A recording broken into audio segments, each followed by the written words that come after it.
Olá, pessoal, tudo bem com vocês? Bom, no vídeo de hoje, uma visualização, eu vim trazendo para vocês os chamados rostos de Chernoff ou faces de Chernoff. Vocês conhecem essa função? Essa função ela é muito legal porque ela traz uma visualização totalmente diferente dessas visualizações tradicionais que a gente encontra em artigos científicos. Ela é útil quando a gente tem diversas variáveis quantitativas e a gente quer visualizá-las todas de uma vez só. E, por meio dessa estratégia, dessa técnica, a gente vai visualizar cada observação do nosso banco de dados por meio de um rostinho, por meio de uma face. Então, para vocês conhecerem essa função, caso vocês ainda não conheçam, a gente vai continuar utilizando aquele nosso banco de dados Titanic. Só que no banco de dados Titanic, a gente tem poucas variáveis quantitativas, se eu não me engano, apenas 4. Então, não fica tão interessante utilizar esse tipo de dado na visualização que eu vou apresentar hoje. Mas, se a gente tivesse mais variáveis quantitativas, aí essas nossas visualizações por meio desses roxinhos seria perfeita. Mas vamos lá, vamos conhecer? Então, para esse vídeo, a gente vai precisar instalar a função APL-PEC, tá? Que eu já estou colocando aqui no meu código na etapa de carregamento dos pacotes. Lembrando que para carregar um pacote, a gente usa a função library e para instalar um pacote, ou a gente usa a função install.packages, ou por meio aqui da nossa abinha no RStudio, packages install, e aí é só digitar o nome do pacote, tá certo? Bom, como eu já tenho o pacote instalado aqui, eu vou simplesmente carregar os meus dois pacotinhos. O pacote Titanic, que contém os dados que a gente vem trabalhando nesses vídeos, né, que eu já divulguei para vocês, e o pacote APL-PEC, que vai permitir a gente construir esses roxinhos. Em seguida, tem aquelas etapas, né, em que eu preparo os dados. Então, eu deixo isso em todos os códigos só para a gente ter o nosso banquinho preparadinho, bonitinho, tá certo? Com um conjuntinho de dados completos aqui, dados com 712 observações e 8 variáveis. E aí, só para lembrar, né, as nossas variáveis quantitativas aqui são a idade, certo? CIB-SP e PARSH, que indicam o número de pessoas a bordo, né, pais, filhos, irmãos, e FARE, a tarifa que aquele passageiro pagou para embarcar no Titanic. Então, a gente vai utilizar apenas essas 4 variáveis, porque são elas, né, as variáveis quantitativas do nosso banquinho, tá certo? Bom, então, para a gente criar as nossas faces de Chernoff, a gente vai utilizar a função faces, tá, do pacotinho APL-PEC. E aqui tem alguns dos argumentos que são possíveis, né, de serem editados dependendo do que a gente deseja observar nas nossas faces, tá bom? Então, a primeira coisa que a gente vai informar aqui é o nosso banco de dados. Então, percebam que eu já restringi aqui, né, para as minhas colunas 4, 5, 6 e 7, que são exatamente as colunas age, CIB-SP, PARSH e FARE, ok? E como a gente tem muitas observações, a gente não vai conseguir visualizar tudo aqui, né?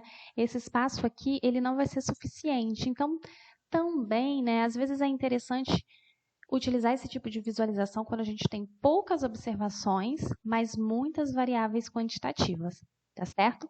Então, a título, né, de apresentação para vocês desse diagrama, dessa representação gráfica, eu estou pegando apenas os 8 primeiros passageiros aqui do nosso banco, as 8 primeiras linhas, tá bom? Então, seriam só esses indivíduos aqui que serão representados, tá certo? Representados por meio das variáveis age, CIB-SP, PARSH e FARE, ok? Então, vamos aos argumentos. Eu tenho aqui o argumento face.type, que eu posso especificar em 0, 1 e 2, e a gente vai ver as diferenças entre esses 3 valores, tá certo? Eu vou deixar aqui como uma surpresinha. anyRow.plot e anyCol.plot é a forma da gente especificar como que vai ser a distribuição dos roxinhos do nosso gráfico. Então, aqui eu estou colocando 4 linhas e 2 colunas, mas eu poderia, né, colocar 4 colunas, 2 linhas, enfim, da melhor forma que eu acho que vai ficar esse meu gráfico, tá bom? Eu tenho o argumento scale, que é para a gente normalizar as variáveis, então eu tenho a opção true ou false. Se eu colocar true, né, essas minhas variáveis elas vão estar normalizadas. É importante porque acontece que as variáveis apresentam dimensões diferentes, né? Então, quando a gente normaliza, a gente consegue padronizá-las para uma mesma dimensão, tá bom? By row é se a gente deseja transpor a matriz. Main, eu posso dar um título ao meu gráfico, então coloquei aqui faces de Chernoff. Labels vai ser o nome que eu vou dar aos meus indivíduos, as minhas observações que vão ser representadas. Então, aqui eu apenas coloquei números de 1 a 8, tá? Mas caso vocês tenham identificações, né, códigos, então vocês vão especificar aqui por meio de um vetor. Normalmente, a gente utiliza até row names do nosso banquinho que está sendo representado. Print info, que vai ser para a gente ver onde cada variável vai estar será representada no rosto, tá? NA.rm seria para remover os dados ausentes caso eles estejam presentes. Aqui eu deixei como falso porque a gente já está trabalhando com banco de dados completos. Mas se a gente colocasse true, o que ele ia fazer? Ele ia utilizar a média, né, daquela variável, utilizando as outras observações, calcula-se a média e utiliza, então, para aqueles indivíduos que têm ausência dessa informação que está sendo representada no roxinho. Anycolors é o número de cores da paleta que a gente vai trabalhar. Aqui está como 20, que é um valor padrão da função. E aqui a gente especifica as cores que a gente quer representar no roxinho, né, no rosto. Então, tem cores do nariz, dos olhos, do cabelo, do rosto, lábios e ouvidos, tá certo? Então, eu estou utilizando as cores aqui que já vem na função, mas vocês podem utilizar aí a criatividade de vocês, o lado artístico, para deixar esses rostinhos bem interessantes, tá bom? Então, vamos lá, eu vou começar rodando com o tipo 0, para vocês entenderem quais as diferenças entre os 3 tipos. Vou dar run aqui.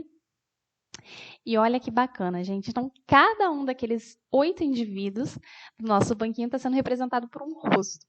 Tudo bem que não é um rosto assim lá interessante, mas o que é bacana daqui? Que você consegue ver observações que são próximas e observações que são muito diferentes, tá? E aqui, ó, no console, o que ele traz para a gente? Ele traz o que significa, né, cada traço no rosto. Então, por exemplo, percebam que a altura da face está sendo representada pela idade e a largura pelo número de irmãos, tá? A bordo. Então, percebam que a altura é pela idade e a largura é pelo número de irmãos. Então, esse indivíduo 7 aqui, a gente consegue visualizar que, como a largura do rosto é bem maior, eu espero, então, encontrar um número maior. Então, vamos ver? Passageiro 7. Aqui, cadê? Na verdade, né, tem que tomar cuidado porque, ó, 1, 2, 3, 4, 5, 6, 7, tá? Então, ó, 3, CIB, SP 3. É porque aqui, provavelmente, o passageiro número 6 tinha algum dado ausente, então, naquela etapa que a gente gerou os dados completos, ele foi excluído. Então, o passageiro 7 daqui é o nosso 8º aqui, tá bom? Então, realmente, ó, se você olhar para todas as outras observações, ele é o que tem o maior número para CIB-SP. Então, a gente vê que a estrutura da face é dado pelo número de pais, filhos. Então, a estrutura, né, esse formato da face, né, e só o nono indivíduo, o 8º indivíduo, no caso, que tem um parche aqui diferente, no caso, o 7º e o 8º, né? Então, de fato, ó, a estrutura, esse aqui é meio redondinho, esse aqui tem essa reentrância aqui, enquanto esses aqui são todos com um queixo mais proeminente, certo? Então, a gente tem a representação da altura, da largura da boca e também em relação ao sorriso, a altura e largura dos olhos, a altura e largura do cabelo, estilo do cabelo, a altura e largura do nariz e a altura e largura das orelhas, né? E aí, olhando assim rapidamente, a gente percebe, por exemplo, que os passageiros aqui 2 e 4, então as linhas 2 e 4 são bem parecidos. E se a gente olhar a linha 2, ó, essa é a linha 2 e essa é a linha 4. Então, ó, a idade 38 e 35 próximas, CIB-SP 1 e 1 igual, ARCH 0 e 0 igual e tarifa 71 e 53. Então, a tarifa é que está mexendo um pouco mais, né? E se vocês olharem a tarifa, ela está envolvida aqui com a altura da boca, tá? Ela está envolvida com a largura dos olhos. De fato, a gente vê que, ó, esses olhos mais esticadinhos. Por isso, gente, como a gente consegue representar aqui 1, 2, 3, 4, 5, 6, 7, 8, 9, 10, 11, 12, 13, 14, 15 variáveis quantitativas, é interessante que a gente tenha um banco, então, com, né, muitas variáveis quantitativas, pelo menos 15 variáveis quantitativas, porque aí a gente consegue trabalhar todas essas características na nossa face, né? Nesse caso, como a gente só tem 4 variáveis, o que acontece? Elas são repetidas em várias características do rosto, tá bom? E a gente vê como que esse indivíduo aqui, da linha 7, é o mais diferente de todos, né? Porque a gente percebe um certo padrão aqui, ó. As linhas 1, 3 e 5 são, de certa forma, similares, enquanto que a 2, 4 e 8 também são similares, e os indivíduos das linhas 7 e 8 são os que mais se diferem. E se a gente olhar aqui, ó, a gente tem exatamente uma criança, né, 2 aninhos, com 3 irmãos a bordo e um pai, provavelmente. E aqui a gente tem essa diferença por conta também da tarifa, né? Dois pais ou filhos aqui. Então, esse diagrama ele é bem interessante por isso, porque você consegue visualizar, né, várias características ao mesmo tempo. E também traz uma certa visualização, né, mais lúdica, né? Então, para quem é professor, ensinar isso na aula é bem bacana, porque os alunos, eles gostam, eles se divertem. Então, uma sugestão aí, se você é professor, procura passar um questionário, né, no Google Forms com perguntas quantitativas em relação aos alunos e depois cria o gráfico, né, e eles vão se identificar em cada um desses rostinhos representados. Então, eles se divertem, eles começam a ver como que eles são parecidos em relação às características que foram perguntadas no questionário. Então, é uma dica que eu deixo para você, professor, tá bom? E aí, o que a gente pode mudar aqui? A gente pode mudar o tipo de face. Então, a gente utilizou o 0, vamos ver agora o 1. Então, no 1, ele já utiliza aquelas cores, tá? Então, as cores, né, elas já trazem uma certa característica, né, já traz para a gente outras, vamos dizer assim, outras características, né, para a nossa representação, além de que fica muito mais interessante quando a gente utiliza cores variadas, cores que talvez representem de fato aquelas características físicas, né? E, por fim, o tipo 2, que eu acho super divertido, que é a representação por Papai Noel.